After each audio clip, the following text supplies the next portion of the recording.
Después de 9 años de sacrificio criando a 2 hijos que no eran míos, me sentaron y me dijeron que tenía que pedirle perdón a su verdadero padre por haberlo reemplazado. No discutí, simplemente me levanté, recogí sus cosas y les di exactamente lo que me pidieron. Me llamo David, tengo 40 años y esta es la historia de cómo mi vida se vino abajo después de darlo todo por una familia que no era mía. Todo empezó hace 9 años, cuando conocí a Carolina en una cafetería. Yo era un tipo normal, trabajaba como supervisor en una fábrica, vivía en un departamento pequeño y tenía una vida decente, aunque algo vacía. Ella, en cambio, era un torbellino. Madre soltera, con 2 hijos, Alex de 9 y Nora de 6, y un ex esposo, Manuel, que los abandonó cuando Nora era bebé. Manuel aparecía de vez en cuando con promesas vacías, pero nunca se quedaba, no sé cómo pasó, pero me enamoré de Carolina. Era fuerte, de esas personas que enfrentan todo y aún sonríen. Sus hijos no lo hicieron fácil al principio. Alex me miraba con desconfianza, como si esperara que yo también desapareciera. Nora era más abierta, pero tenía miedo de encariñarse. Los primeros meses fueron raros, cenas incómodas, paseos donde me sentía un extraño, pero poco a poco, las cosas cambiaron.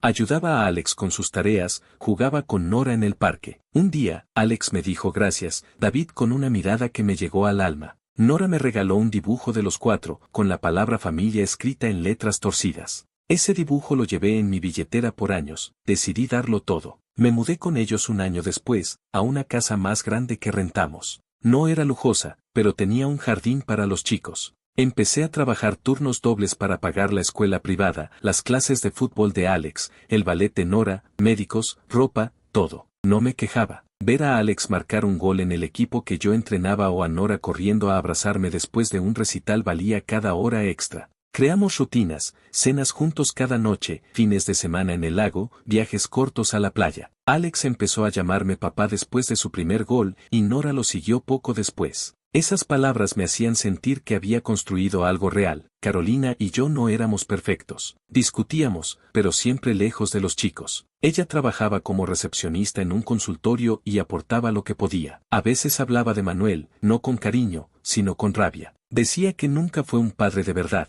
que solo aparecía para presumir y luego se iba. Yo la escuchaba y prometía que no sería como él. Y lo cumplí. Durante 9 años, fui el que estaba ahí, en las fiebres, las reuniones escolares, los partidos bajo la lluvia. Fui su padre, aunque no compartiéramos sangre, no todo era fácil. Alex, al llegar a la adolescencia, se puso rebelde. A los 15, una vez me gritó, "No eres mi papá de verdad", en una pelea por sus notas. Me dolió, pero lo dejé pasar, era un adolescente buscando su lugar. Nora, a sus 12, se volvió más reservada, siempre con su diario o sus audífonos. Intentaba darles espacio, pero nunca dejé de estar ahí. Los años pasaron y nuestra vida parecía sólida. Teníamos una casa llena de risas, recuerdos, rutinas. Me sentía orgulloso, pero todo cambió un viernes, cuando Alex tenía 18 y Nora 15. Carolina llegó con una cara rara y dijo, "Manuel quiere ver a los chicos". Mi estómago se hizo un nudo. No lo habíamos visto en casi 10 años, y ahora quería volver. No sabía que ese era el comienzo del fin. Al día siguiente, Manuel apareció en un auto deportivo, con traje caro y una sonrisa ensayada. Trajo regalos, un celular nuevo para Alex, audífonos caros para Nora. Los chicos, que apenas lo recordaban, se quedaron impresionados. Dijo que era un empresario exitoso, que había hecho fortuna en bienes raíces y quería recuperar el tiempo perdido. No confié en él, pero Carolina insistió en darle una oportunidad. Es su padre, David, dijo, como si yo no hubiera sido el que estuvo ahí todo ese tiempo. Manuel empezó a llevar a los chicos a restaurantes caros, parques de diversiones, tiendas de ropa. Alex no paraba de hablar de mi papá. Nora, que antes me contaba todo, solo hablaba de lo genial que era Manuel. Intenté no tomármelo personal, pero dolía. Carolina estaba confundida. A veces defendía a Manuel, diciendo que había cambiado, otras veces, me pedía que no me preocupara. Pero dejó de planear nuestras cenas, de hablar de nuestro futuro. Empezó a pasar más tiempo enviando mensajes, y yo sabía que era con él. La tensión creció durante semanas. Seguía yendo al trabajo, entrenando al equipo de Alex, ayudando a Nora con sus proyectos, pero todo se sentía mal. Los chicos ya no me miraban igual. Una noche, Alex dijo en la cena, "Papá dice que quiere llevarnos a vivir con él por un tiempo". Carolina no dijo nada, solo bajó la mirada. Supe que algo se iba a romper. Ese fin de semana, Manuel nos invitó a su apartamento lujoso en el centro. No quería ir, pero Carolina insistió. "Es por los chicos", dijo. Fui, aunque cada paso me pesaba. Manuel estaba en su salsa, sirviendo tragos, contando historias de sus viajes, mostrando fotos de una vida perfecta. Alex y Nora lo miraban como si fuera un ídolo. Yo me sentía invisible. Entonces, pasó lo peor. En la cena, Alex se levantó y dijo, David, necesitamos hablar. Nora sintió, y Carolina se quedó callada, mirando su plato. Alex siguió, creemos que has intentado reemplazar a nuestro verdadero padre. Nos manipulaste para que te viéramos como algo que no eres. Queremos que le pidas perdón a papá por tomar su lugar. El silencio fue como un golpe. Miré a Carolina, esperando que dijera algo, que defendiera los 9 años que di por ellos.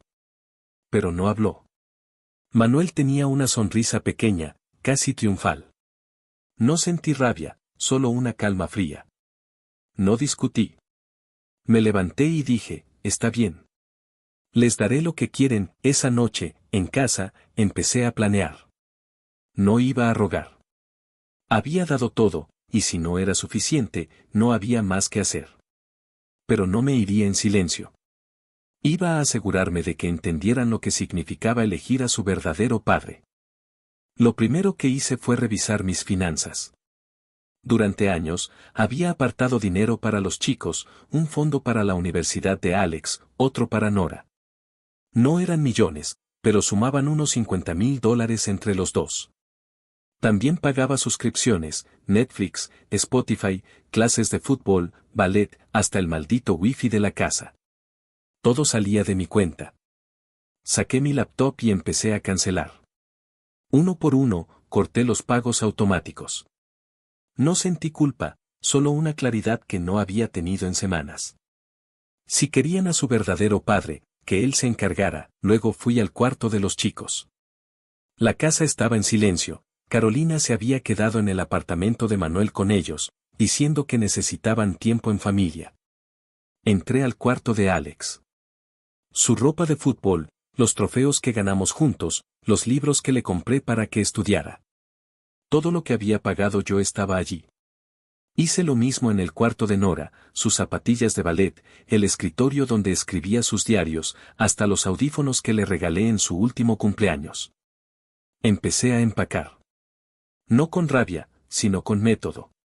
Cada cosa que metí en las cajas me recordaba un momento, el día que Alex marcó su primer gol y me abrazó, la vez que Nora me pidió que le enseñara a andar en bicicleta. Pero esas memorias ya no importaban.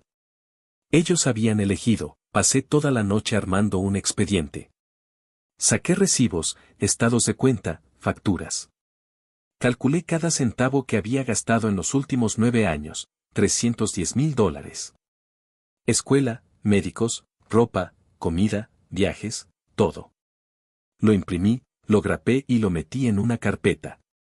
No era por presumir, sino para que quedara claro lo que había dado. Al amanecer, cargué las cajas en mi camioneta y manejé hasta el apartamento de Manuel. Cuando llegué, toqué el timbre. Él abrió, todavía en pijama, con esa cara de sorpresa que no pudo esconder. ¿Qué haces aquí, David?, preguntó, como si no supiera lo que venía. No respondí. Solo señalé las cajas en el pasillo. Esto es todo lo que compré para Alex y Nora.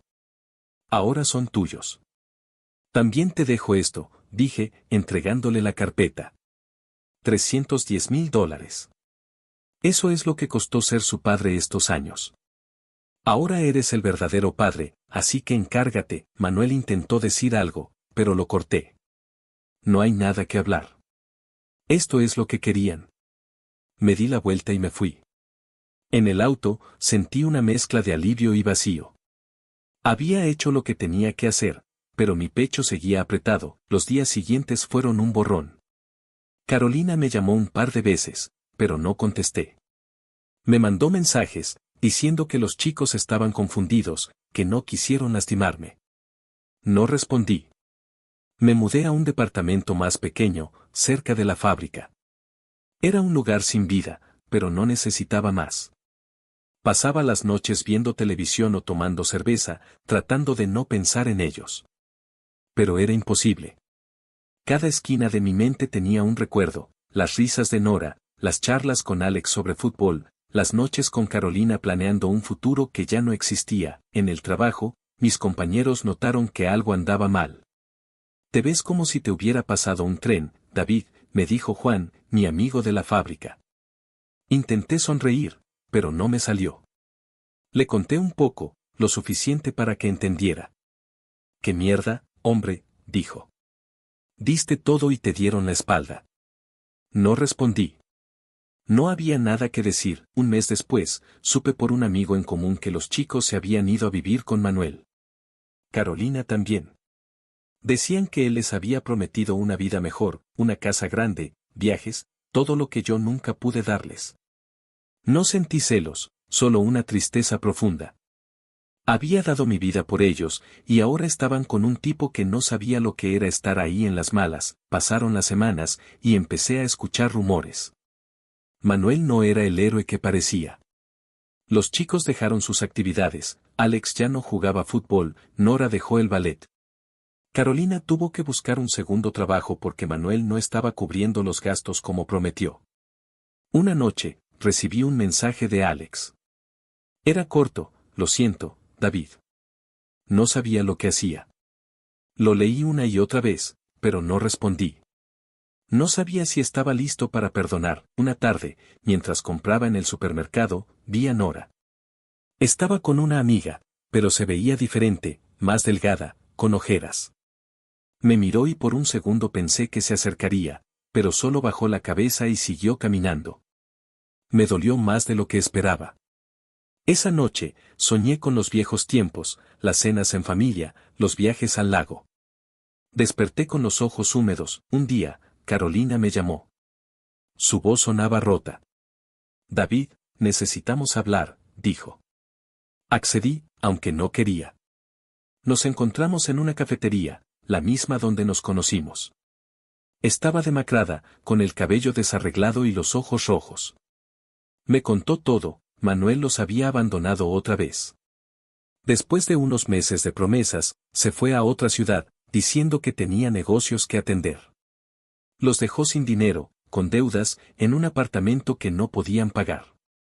Alex trabajaba en un puesto de comida rápida para ayudar, y Nora apenas salía de su cuarto.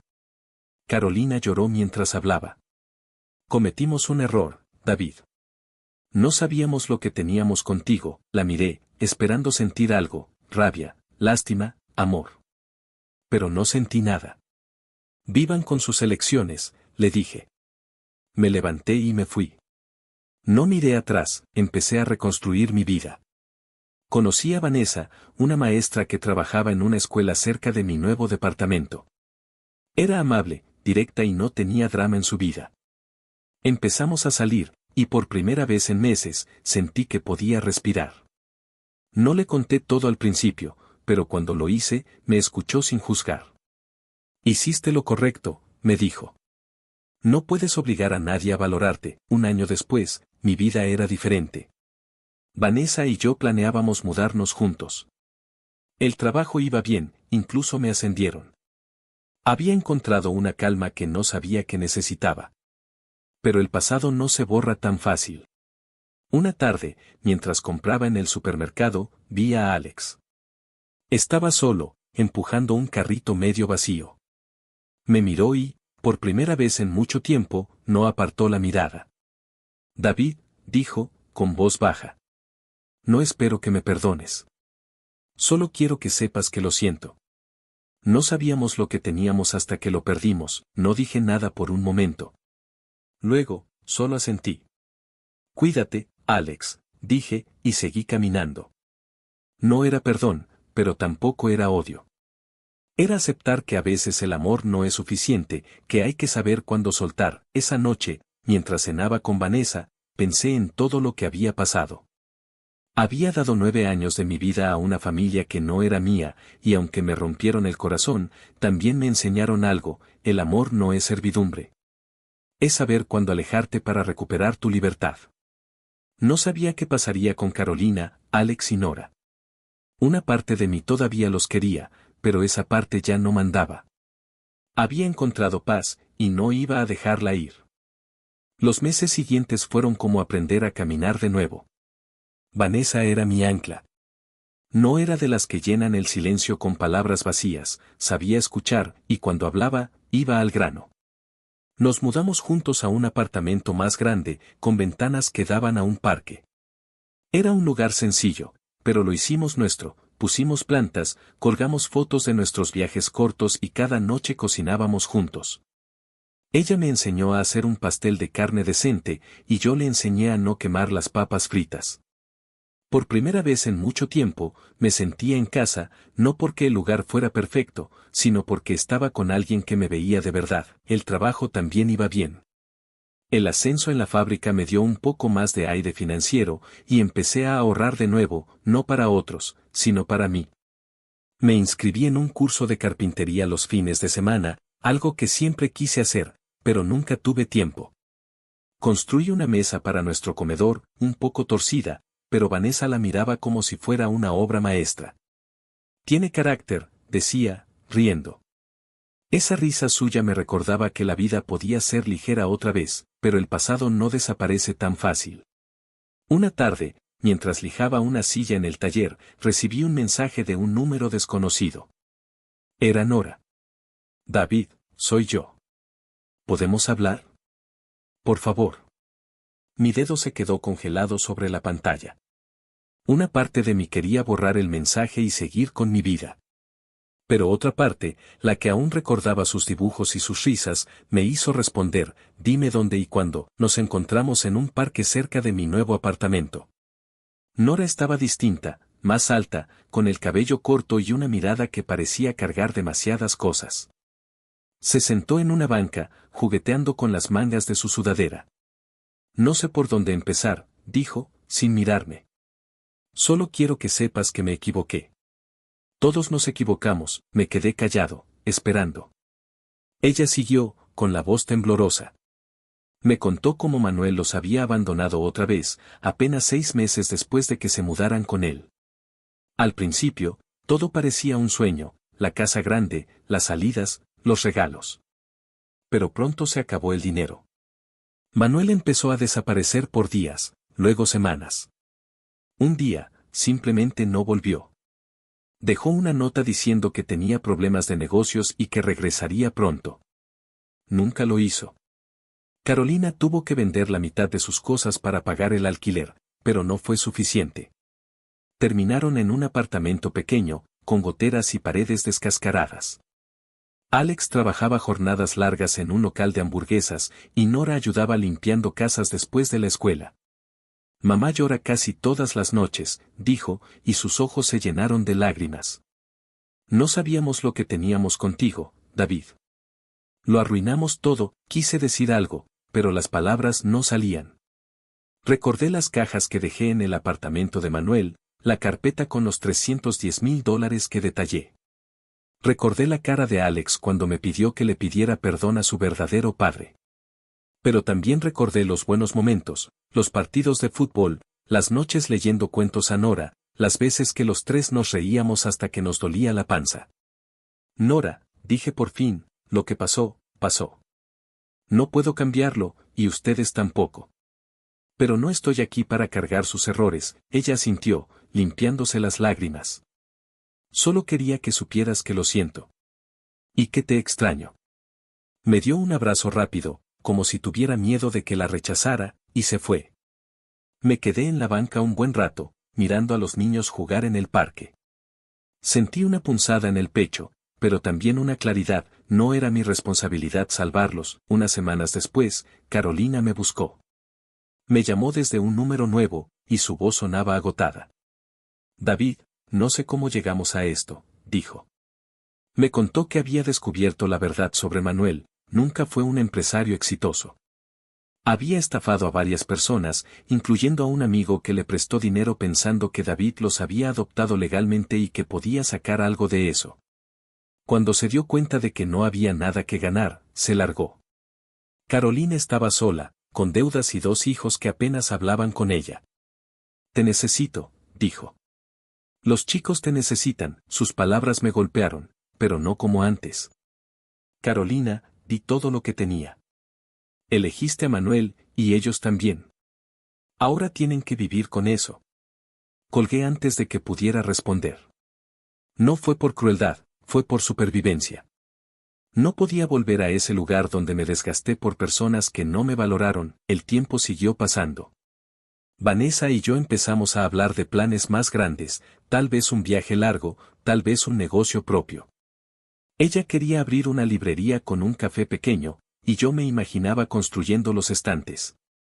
Era la primera vez en años que planeaba un futuro sin sentir que cargaba el peso de otros. Pero el pasado siempre encuentra la manera de colarse. Un domingo, mientras comprábamos en el supermercado, vi a Alex. Estaba en la caja, con el uniforme grasiento de su trabajo. Me miró, y por un segundo, pensé que apartaría la vista, como siempre. Pero no lo hizo. Dejó el mostrador, se acercó y dijo, David, no espero que me perdones. Pero quiero que sepas que nunca quise hacerte daño. No sabía lo que tenía hasta que te fuiste. Su voz se quebró, y vi en sus ojos al niño que corría a abrazarme después de un partido. No supe qué decir. Una parte de mí quería abrazarlo, decirle que todo estaría bien. Pero otra parte sabía que no era mi lugar. Alex, dije, espero que encuentres tu camino. De verdad. Le di una palmada en el hombro y seguí caminando. Vanessa, que estaba a mi lado, me apretó la mano. No dijo nada, pero no hacía falta. Esa noche, mientras cenábamos, le conté a Vanessa todo, el encuentro con Nora, la llamada de Carolina, las palabras de Alex. Ella escuchó, como siempre, y luego dijo, hiciste lo que tenías que hacer, David. No eres responsable de sus elecciones. Mereces esta paz. Tenía razón. Por primera vez, sentía que mi vida era mía, no un sacrificio por otros. Un año después, mi vida era otra. Vanessa y yo abrimos la librería. No era gran cosa, pero era nuestra. Yo seguía en la fábrica, pero los fines de semana ayudaba en el café, sirviendo espressos y bromeando con los clientes. Construí más muebles, y aunque no eran perfectos, cada uno era un paso hacia adelante. A veces, me llegaba alguna noticia de Carolina y los chicos. Estaban sobreviviendo, intentando reconstruir. Alex había dejado el trabajo de comida rápida y estudiaba en una universidad comunitaria. Nora estaba en terapia, tratando de lidiar con todo lo que habían pasado. Carolina trabajaba doble turno en un hospital. No sentía satisfacción por su sufrimiento, pero tampoco culpa. Habían elegido, y yo también, a veces, miraba el dibujo de Nora que aún guardaba en una caja. No lo colgaba, no porque doliera, sino porque ya no era parte de mi presente. Mi presente era Vanessa, la librería, las mañanas corriendo en el parque, las noches riendo por tonterías. Había aprendido que el amor no es dar hasta quedarte vacío. Es construir algo con alguien que te valora, que camina contigo, no detrás de ti. Mientras escribo esto, estoy en la librería, con un café en la mano y Vanessa ordenando libros al fondo. Afuera llueve, pero aquí dentro todo está en calma. No sé si algún día volveré a hablar con Alex o Nora. No sé si Carolina encontrará su camino. Lo que sí sé es que yo encontré el mío. Y eso, después de todo, es suficiente.